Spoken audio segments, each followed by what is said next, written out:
Hey guys, welcome back to the BuzWeaver channel. We have some breaking news here out of Atlanta from 11 Alive News. 6 arrested, explosive found on protester against APD training facility, mayor says. And that's Atlanta Police Department for those of you who may not be here from the States. Atlanta, a protest over the future site of the Atlanta Public Safety Training Center turned violent in downtown on Saturday night in the wake of the death of a demonstrator who was killed by authorities this week after officials said the 26-year-old shot at a state trooper.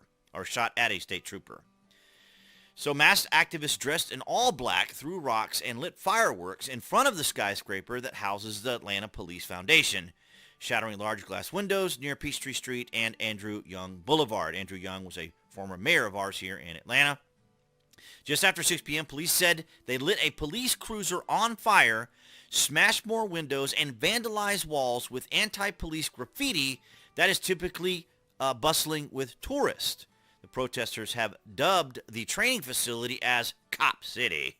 Just before 7 p.m. Just before 7 p.m., police said order has been restored in the downtown space. So, as of course we know from Joe Biden, white supremacy is supposed to be the most dangerous thing, the most concerning thing here in America.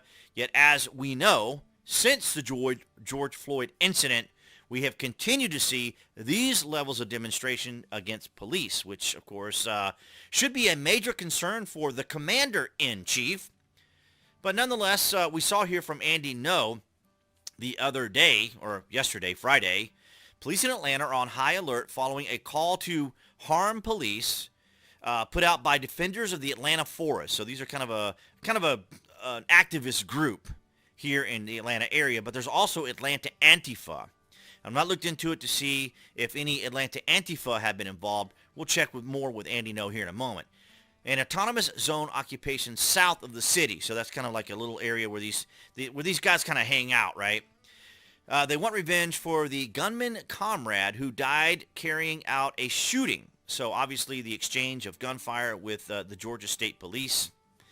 But as we look here on Andy, so he's given us some of the latest updates. A news crew captured footage of Antifa militants smashing up businesses in downtown Atlanta on Saturday and their violent organized retaliation against police for shooting dead their gunman comrade. So, excuse me guys. So it looks like it's a combination of the two organizations, but it's not uncommon for Antifa to be part of or participate in any sort of anti-police demonstration. Now, when I have attended rallies in downtown, Antifa, or at that one time that I went, was Occupy Wall Street. And the second time I went, I believe there were some outskirts of Antifa in the area, but nothing really happened, which is kind of interesting because, you know, it was a Second Amendment rally. But nonetheless, I suppose I was trying to think of whether or not to show the images. I don't think YouTube would be very hip to it, but I think at this point the video is probably going to be limited ads anyway. But nonetheless, from Fox Atlanta, pulls a CNN largely peaceful protest in their news segment about the violent attack on downtown Atlanta by Antifa, a far-left extremist. The mayor just confirmed the arrests were found with explosives. Now, you're probably not going to see... Now, I'm really surprised that Fox Atlanta didn't identify it as what it was. But again, this is how these individuals maintain their control.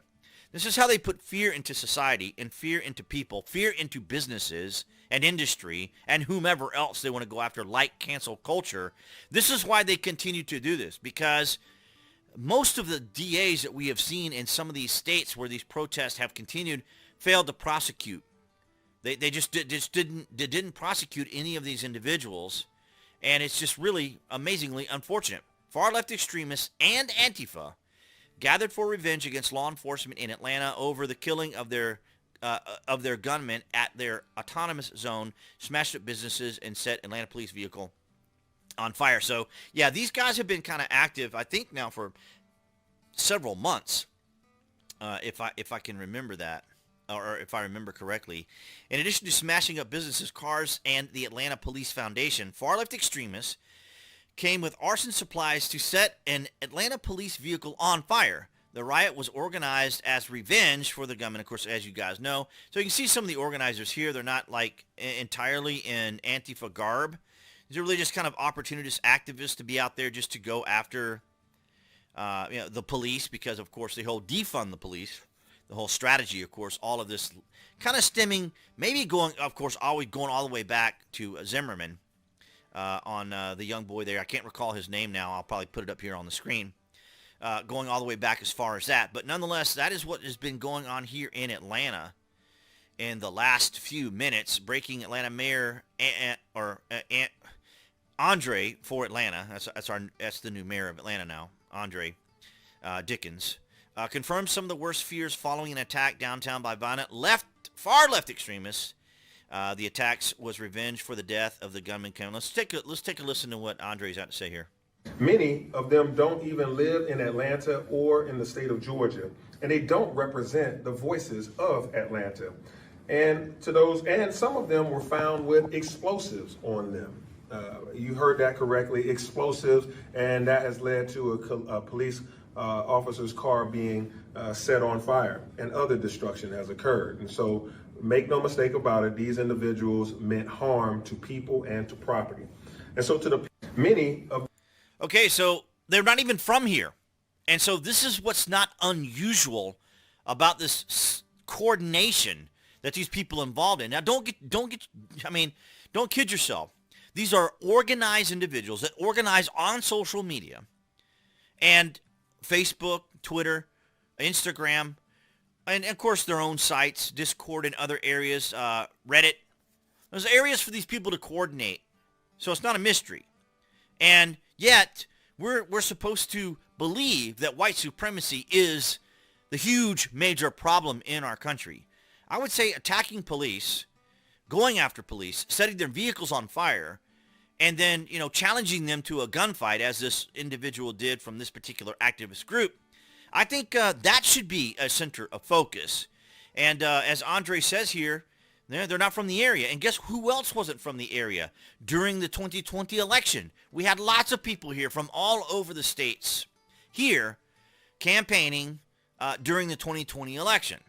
And so, Atlanta is a major hub here. And this has been an issue that most people kind of they just don't see it. And so here it is at home here in Atlanta. And I'm hoping fellow Atlanteans are paying attention to what's actually going on. Because I don't see any white supremacy being a major issue outside of one white supremacy demonstration in Noonan, Georgia, a couple years ago. But, those things are attended by like 18 people, and most of them are family members of these supremacists, as it were, or whoever they are. But even during then, there was no particular violence outside of Antifa, marching together like they did here in Atlanta, surrounding the area there in Coweta County in Noonan, Georgia. But other than that, we don't hear a lot about the dangers of white supremacy as we're seeing the continuing saga, as it were, that we have been covering here on the channel for at least the last 4 years, of these continuing efforts by these activist groups, anti-police groups, Antifa, BLM, Black Bloc, and this organization that they mentioned here, that Andy mentioned here, the Atlanta Forest. So here we are in Atlanta tonight. The Hawks just got through playing basketball here in downtown, or at Phillips Arena. And so yet this is still going on in our area. And as he said on Friday, the police in Atlanta have been on high alert. And I remember hearing some news spots from the media on the radio when I was at the grocery store yesterday, or going to the grocery store last night, that the mayors and the people within the city area, city proper, were going to be alert and aware of this activity. So they were at least able to address this as quickly as possible. But setting cars on fire is definitely a problem. I don't know if Joe Biden's going to come out and talk about this, but he should, because all we've heard now from the Democrats for the last several years is January 6th, January 6th, January 6th. But nonetheless, that's what the breaking news that I had for you guys tonight from here in Atlanta. Appearing there on the screen, that would be the channel icon. You guys can click on that to subscribe. We just hit 8,000, so thank you. And click notifications. That way you know when there's content here on the channel. And I'll see you guys in the next video.